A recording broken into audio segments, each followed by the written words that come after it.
What's going on, Colts Nation? I appreciate you joining me for another video where in this one, we're going over the game preview for the Rams, right? Colts going out to LA, second road game in a row after starting at home 2 straight games. And now we have a big time matchup with the Rams, maybe the game of the week. A lot of people thinking this is going to be one of the best, if not the best game of the week, of course, in that 4 o'clock slate. You have the Colts Rams. You also have the Ravens Chiefs. So unfortunately, won't be able to watch that one because we're going to be watching the Colts game, and we will be live for the Colts game here on this channel. So again, make sure you subscribe, make sure you have notifications on so you get notified when we go live and when we drop any content on this channel. But going to start here with some injury news right before I hit the live button. Turns out that there is injury news with Shane Steichen talking to the media after practice. We already knew Alec Pierce, he was going to be a long shot to play in this game, and he is going to be out with the concussion. Then you have Kenny Moore, who's also out. Expect that to happen the next couple weeks. And then we also have right guard Matt Gonsalves, unfortunately going to be out. He was in a boot on Wednesday, out of a boot on Thursday. I was hopeful he was going to be able to get on the field on Friday. That did not happen, and he's going to be out, which is really a big hit. He's been great at that right guard position, but Dalton Tucker is going to be stepping in. Dalton Tucker's had to play before, and he's not the perfect right guard, but he's serviceable. He's somebody who can step in, especially, getting older, getting in. A lot of linemen, like if you don't come into the league really good as a lineman, like a lot of guys can still continue to get better, especially as they build their strength and build their technique. Working with guys like Quentin Nelson, I think, could be really helpful. Working next to a former right guard, right? Braden Smith used to play guard. And so I think Dalton Tucker, I have confidence in Dalton Tucker. Now, we are going up against a really good Rams front. Right, they don't blitz a whole lot. I think they blitz the second least in the league, I'm pretty sure. And nonetheless, they can win with their front. So coming into this one, going to be really important to be able to work together and to be able to get Jonathan Taylor some holes to run through, to be able to keep Daniel Jones upright and to be able to have him be able to get the ball out where he needs to. Now the good thing is that Daniel Jones is no stranger to having to hit the check down and going with what the defense is giving him. So from that aspect, I still feel pretty good about the offense even with Gonsalves out. So as we get into this, there's a lot to talk about. One of the first notes that I saw earlier in the week was Lou Anarumo and how he said that he'll always be scarred by Matthew Stafford's no-look throw to Cooper Kupp against the Bengals in the Super Bowl. So for Lou Anarumo, he's no stranger to having to go up against this offense. Right now, it is a different offense now than it was in the Super Bowl, of course. They have different pieces, but nonetheless, he knows a bit of what to expect. He knows kind of what they want to do to try to attack the defense. So I like that we have that experience. And I like that Lou Anarumo is a little extra motivated in this one to come in and put a plan together to be able to stop this offense and make sure they can't put up a whole bunch of points on us. Now, when you talk about the offensive line, Colts quarterback, and shout out to Noah Compton for this note, Colts quarterback Daniel Jones has recorded the second highest success rate versus the blitz this season at 59.6%.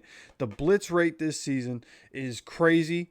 It's a significant improvement from 40.9% rate throughout his career. So his success rate against the blitz is incredible. I think we've been blitzed more than any team in the league and by a pretty wide margin from what I've seen.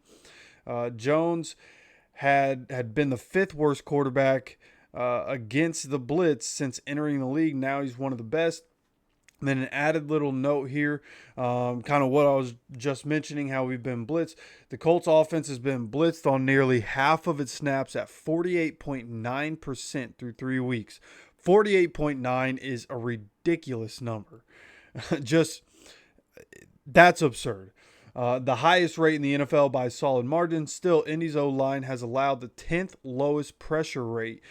So being blitzed by a wide margin, the most in the NFL, and still the 10th lowest pressure rate, even throughout all that. And shout out to Jonathan Taylor being incredible in pass protection this year as a running back.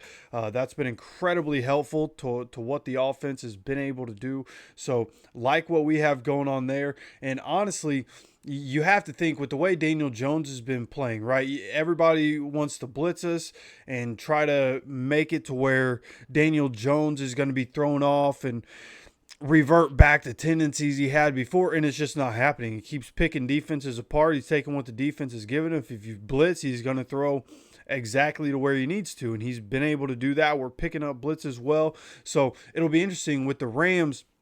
They don't blitz much, so they're going to sit back and say, okay, well, if Daniel Jones is going to pick teams apart, well, we're going to sit back. We're only going to rush 4. We're going to have 7 in coverage. So the throwing lanes may not be as available to Daniel Jones as they've been before, right? In this Steichen offense, he's been in his bag. The way he draws up plays, the way he's able to get guys open, I think there'll still be opportunities for sure, which is kind of what Shane always says. Like, there's going to be different opportunities throughout the game to take the deep shot, but we just have to take what the defense gives us. But if they're not going to be stacking the box, if they're not going to be blitzing, feels like as long as the guys up front can win in the run game, we have a chance to have Jonathan Taylor have a really good game. The last time we played the Rams in 2023, Zach Moss was our leading rusher, had a pretty good game, but now we have Jonathan Taylor. So that dynamic is going to be interesting. We've been starting these games off where we're more pass heavy in the first half and then run heavy in the second half. It'll be interesting to see if this one kind of flips because of the way the Rams work on defense. Will we try to run so that we can get the play action and the pass game going in the second half? That would kind of be my opinion, and I already know what I think the first play should be, and we'll go over that here in a little while. Now, there is from the other side, right, the Rams offense against the Colts defense, Matt Stafford in pass protection, and the Rams pass blocking versus efficiency under Sean McVay, going all the way back to 2017 with Jared Goff, where they have 4 elite seasons, 2017, 2018, 2020, 2021, and then at the very opposite end of the spectrum is Matt Stafford, Jared Goff 2019, but the rest of Matt Stafford's time there, not great pass block grade from PFF, who really cares, but the EPA per play through week 3 up to this point, and the pass protection is where this Rams team, this Rams offense has some vulnerability. So we need our guys up front to be able to win, right? A lot of talk over these last couple weeks about the Colts pass rush and really the lack thereof, right? So we need to be able to get him off his spot. Now, I'm waiting for the Rams to have practice and to see what's going to happen there. Will Rob Havenstein play? If he doesn't play, that's a pretty big deal for our defensive line, right? But they have 2 pretty good tackles. So even on the other side, you can leave that guy on an island and he's going to be okay. I believe it's Aldrick Jackson, I'm pretty sure is who it is, something of the sort. Still, pretty good tackle. So we're going to have to be able to find ways in this game to make Matt Stafford uncomfortable, force him in to some throws off his back foot, right? This is a guy, I think he's 37, 38 years old. Make this guy throw off his back foot. He's still one of the better quarterbacks in the NFL, but nonetheless, if we can make him uncomfortable, we can force him into bad decisions. He's shown the propensity to do that throughout his career, so hopefully we're able to do just that. Now, as we look at win rates, the Rams and the Colts offensive line are pretty much about the same in terms of win rate. And, of course, again, the Colts have been blitzed more than anybody this season. I thought this was an interesting little note. Average distance needed for a first down on third down this season. So being able to be ahead of schedule, where are you at on third down?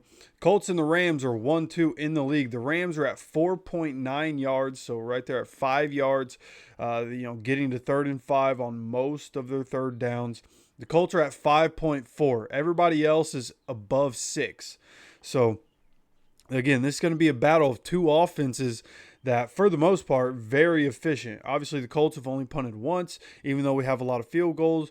Spencer Schrader has 43 points this season. The Texans have 38 as a team.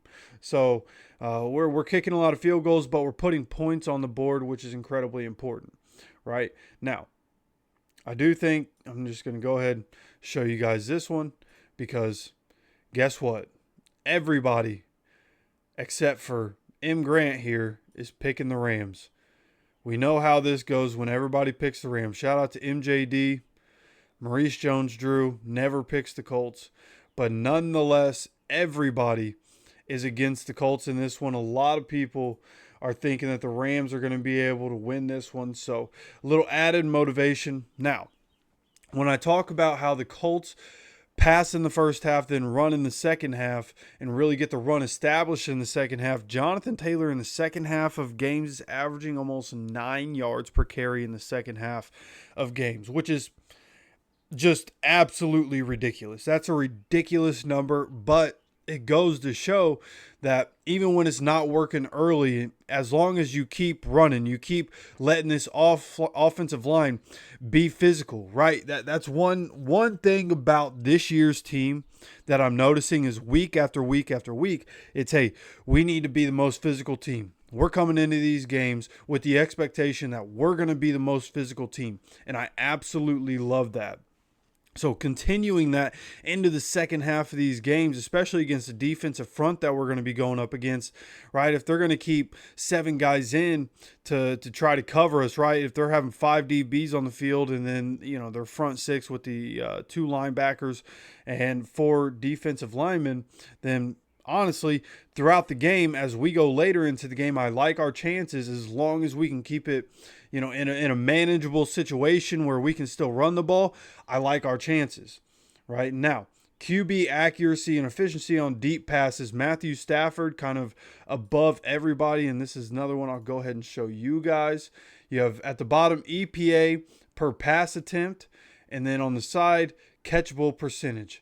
And on the top, you can see here, you have Matthew Stafford above everybody, but Daniel Jones is right there, right? This top right section is an elite tier, right? You have Matthew Stafford, Jared Goff, Jalen Hurts, Daniel Jones, Lamar Jackson, Sam Darnold. These are the elite right now. So really like what we're providing. But again, Matthew Stafford, one of the best quarterbacks in the NFL. He has Puka Nacua, who he can throw the ball to in any situation, whether he's split out wide, he's in the slot. Doesn't really matter where it's from or what part of the field he's throwing to. Puka Nacua, very effective, but we do have Charvarius Ward. It'll be interesting to see. Do we I saw a note earlier in the week. Could we put Charvarius Ward on Devontae Adams and then have our number 2, which is going to be, in my opinion, it's a combination of Xavier Howard and Mekhi Blackman, and then shade a safety over the top and try to take away Puka Nacua, try to make sure Puka is not blowing the game open on us. I think that could be a way we see this go. Or will we keep Ward on Puka and then do the opposite where we keep somebody over Devontae Adams? It's going to be very interesting to see how that works for us. But as we go into this, a lot of people talking about the Colts and how the Colts, their wins have come against the Miami Dolphins, Tennessee Titans. Well, the Rams, their 2 wins have come against the Texans and the Titans, who are combined 0-6, one of those being a common opponent. And they also started the game dominating the Eagles and then lost it, right? Ended up losing that game against the Eagles, where the Colts were in a battle with the Broncos, and we end up finding a way to win. Yeah, we get help with the leverage call at the end, but we found a way to win that game. So either way, I like our chances to be able to compete in this game. I like our chances against a really good football team. And when you're talking about the Rams and how the Eagles were able to attack them, right? After going back and watching the condensed version of that game, in the second half, the Eagles were put in a position where they had to throw the ball to try to win. So even though the Rams don't blitz a lot and the Rams have a good defensive front, right? The Eagles have a good offensive line. I like our offensive line a lot. So coming into this one, I think there's still going to be opportunities to be able to take advantage of the pass game, right? And I think we're going to have to be effective in that way, right? A.J. Brown finally got going, had a 100-yard game, right? With everything that was being said about the Eagles' offense and their passing offense and Jalen Hurts and A.J. Brown, you had Devontae Smith and A.J. Brown able to really make their mark on that game and help the Eagles get into a position where they can come back and end up winning that game. Now, the numbers don't lie. Colts offense so far this season, 34.3 points per game, tied for second in the NFL. 418.7 yards per game, second in the NFL.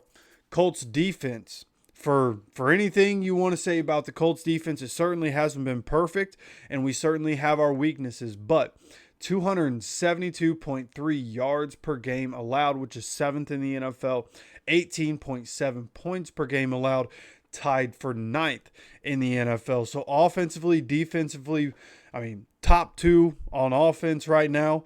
And then on the defensive side, staying in the top 10 in key metrics. And numbers aren't everything. It's what you put on tape. So, again, we're going to have to be able to get after Matthew Stafford. We're going to have to be able to protect Daniel Jones. We're going to have to be able to run the ball. We're going to have to make sure Kyren Williams doesn't run crazy on us.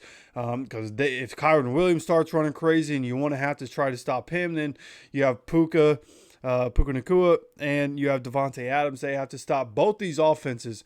Going to be hard to stop, which is why I think this is going to be an incredible game.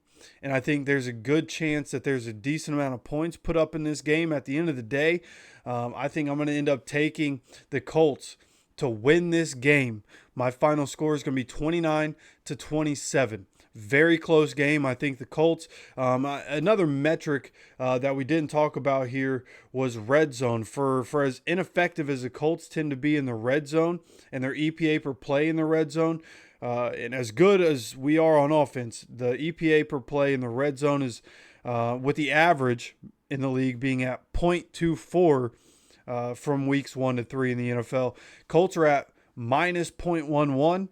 The Rams are at minus 0.17, right? So the Rams even worse than us, very slightly, but both these teams having struggles in the red zone seemingly, but the Colts able to get there more often, right? Again, we've only punted once. So, again, I like our chances of being able to continue to put up points in this game. So, 29-27, I think, against a good defense, we could still see some struggles in the red zone.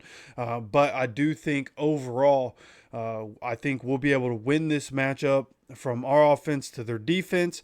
And otherwise, I do think that the Rams offense is going to be hard to stop. It's going to be hard to not let them put points on the board. So I'm not going to say, we're just not going to let them score.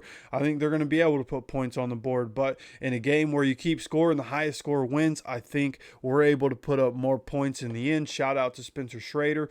And I think he gets an opportunity for a 50-plus this week, and I think he's going to capitalize on it, right? He missed a 60-yarder and got another opportunity at a 45-yarder. He missed a 51 or 52-yard kick last week, but I do think he's able to get that right, fixing whatever the issue has been there, right? And seemingly Brian Mason thinks he's just speeding up his process on those long kicks. So if he can just slow it down, have his normal kicking routine, then I think he's going to be able to knock one through from 50-plus. But nonetheless, again, my score prediction for this game is going to be Colts 29, Rams 27, and again, what should be and what will probably be the best game of the week. So make sure you guys come drop by on Sunday. This game is at 4:05 Eastern Time on Sunday. Make sure you come by, hang out. Would love to hang out with you guys throughout the game. We've been having a lot of fun getting more and more people every single week. So drop by, come hang out, come be in the chat, and let's talk ball while we watch the Colts hopefully pull off a big time win and go undefeated in September. That's the goal this week. Go 1-0 and finish 4-0 in the month of September. So with that said, I hope you guys enjoy the content. Let me know your guys' opinions. What What do you think the score is going to be? Whatever you're thinking, let me know down in the comment section how you think this game is going to go. And of course, make sure you guys are subscribed with notifications on so you get notified anytime we go live, anytime we drop any content. Gonna have plenty more content for you guys. And again, gonna let you guys know I work my day job tonight. I work my day job early in the morning tomorrow. So when I get home tomorrow, I'll get you guys an updated injury report and how everything is looking Saturday afternoon, Saturday evening-ish. But nonetheless, I will get that content to you guys. So subscribe, have notifications on. And of course, I appreciate you stopping by for another video. And as always, take care of yourself, take care of each other, and go Colts.